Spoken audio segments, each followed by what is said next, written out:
This video discusses the disaster recovery planning workflow. This workflow is being used when you need to make your business continuity plans tangible to your IT infrastructure. So let me emphasize that this workflow should not be initiated before we do have a business continuity plan. The workflow consists of a few roles: the continuity manager, the chief executive officer, and the chief operation officer, and a requester who will initiate this workflow. I will take you through all the stages. There are not that many, and it's quickly done. So let's see how it works on the SkySpoc platform. Being the requester, we will browse through the portfolio of available workflows, and we will select the disaster recovery planning sample. And we will write the subjects.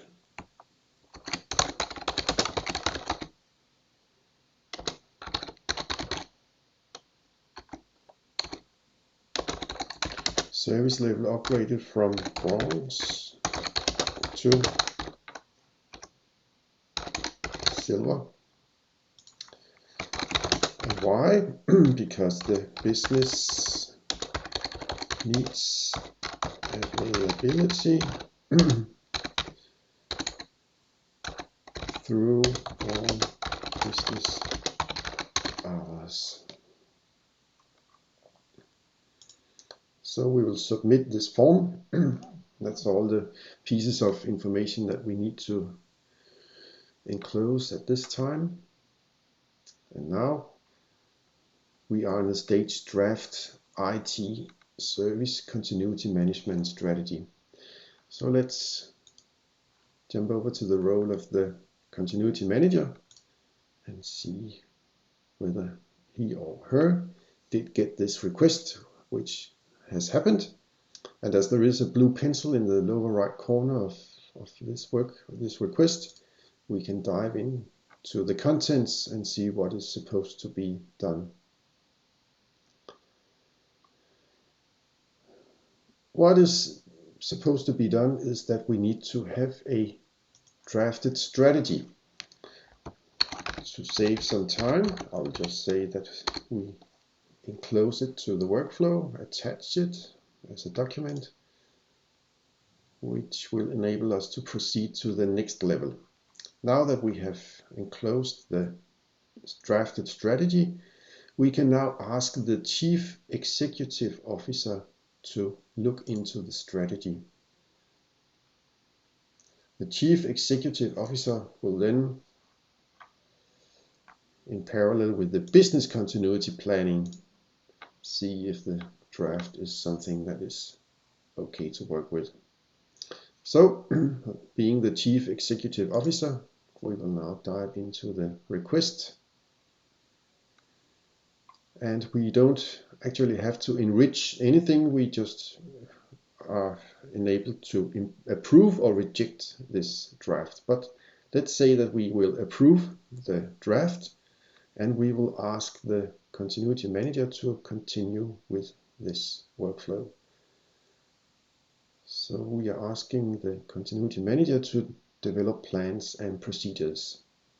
So let's jump back to the role of the continuity manager, who has received this request, and now we are in the stage develop plans and procedures. What is being asked by us is to develop those plans. To save some time, we will just write that they are enclosed, and we might read the attached documents. This enables us to move forward to the next stage, plan organization, which we will do, still being the continuity manager. So we will plan the organization for this enhanced or renewed continuity. Let's just say that we need 12 testing employees to see if this continuity plan will be tangible in real life. So having made the organizational plan, we can now move forward to defining the test strategy. And again, to save some time, we will just say that it's enclosed this form or attached in a document. This will enable us to ask the Chief Operation Officer to review the feasibility of this new service level. So we are actually asking the Chief Operation Officer to review. So now it's out of our hands being the continuity manager, but being the Chief Operation Officer, we are now able to receive and do something about this request. We don't have to add anything to the form if not necessary. We approve it by clicking on the next stage, awareness and training, which we will do, and thereby handing back this plan to the continuity manager. So let's jump over to the role of the continuity manager, who now received this request, and the continuity manager is now able to make some awareness and training. So let's say that we now did this, we have been talking to the right personnel and we have been training the testers.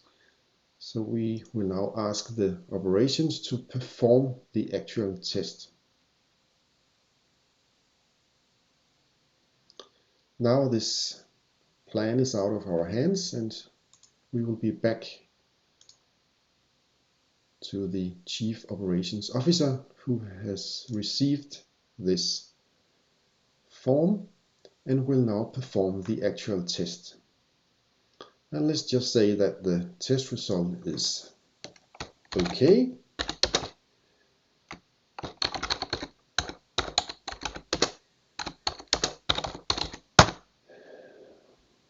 Everybody is happy. And we can now hand back the test result to the continuity manager.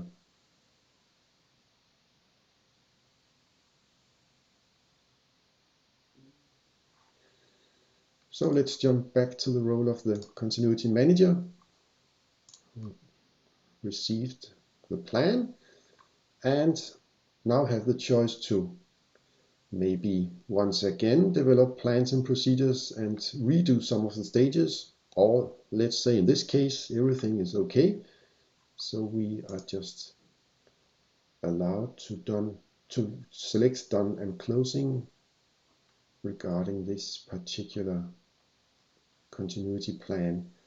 And if we are very certain that this will not be reopened by anybody, we can just press finalized, and this is eternally closed, this particular continuity plan.